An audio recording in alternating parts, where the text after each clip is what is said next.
Please help me welcome Janice Gorkan.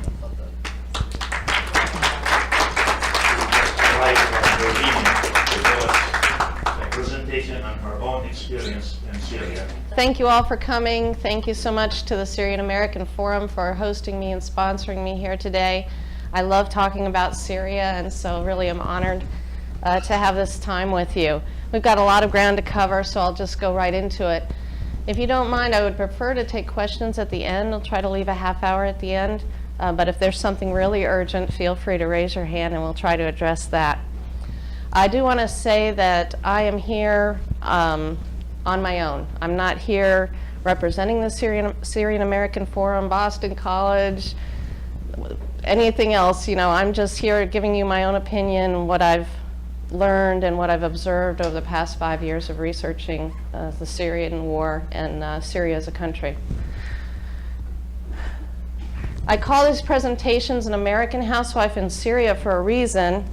It's because I am an American. I consider myself a patriotic American.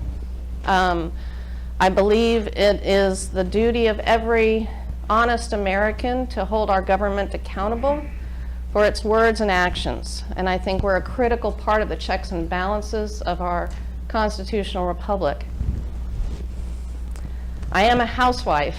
I am not paid by anyone for anything. I spend a lot of time washing dishes and cleaning the house and picking vegetables in the garden and that kind of thing. I do not represent any movement, organization, corporation, denomination, other nation. Vladimir Putin does not pay me. Nobody pays me. My husband and I, he's a handyman. He fixes houses. He pays for most of my trips to Syria, although we have received some help from friends and family, which we really appreciate. I started researching Syria in 2012, in November of 2012, as a matter of fact. That's a map of where I've been. I'll show it to you in a minute. In 2012, at the end of that year, the Arab Spring, as it was called, was in full swing. I had been kind of watching it on the evening news, had seen Colonel Gaddafi get tortured and killed. And at that time, I thought it just seemed kind of fishy. I didn't really know anything about the Middle East much, but I knew enough about Saudi Arabia that I felt that if a freedom and democracy movement had skipped it by, that maybe there was something fishy going on. And so I decided to just dig in my heels a little bit and, as an American, try to learn a little bit about the Middle East and what was happening there. At that time, on the news, we were told President Bashar al-Assad of Syria would be next. And at any moment, he would get pulled out of whatever bunker he was hunkering down in, and he would be eviscerated by the peaceful protesters, and a new dawn of freedom and democracy would come to Syria. And I have to confess, up until that moment, I believed that narrative because I was ignorant. And so I noticed that I had started researching, and I noticed that he had given an interview on RT in the end of September of 2012.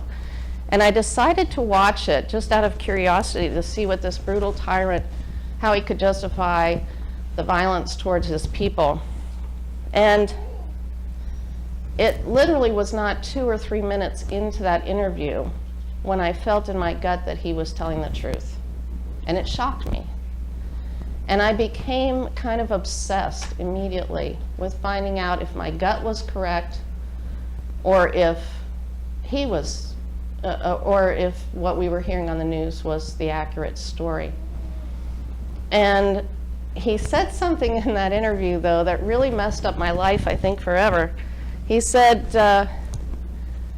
basically anybody can be president, but I'm Syrian. I was born in Syria, and I'll die in Syria. And I remember thinking, what's so special about Syria? I knew nothing of the country. And so while I decided to research the war, I decided to research the country as well. And the more I found out about Syria itself, the more fascinating in the country itself I became.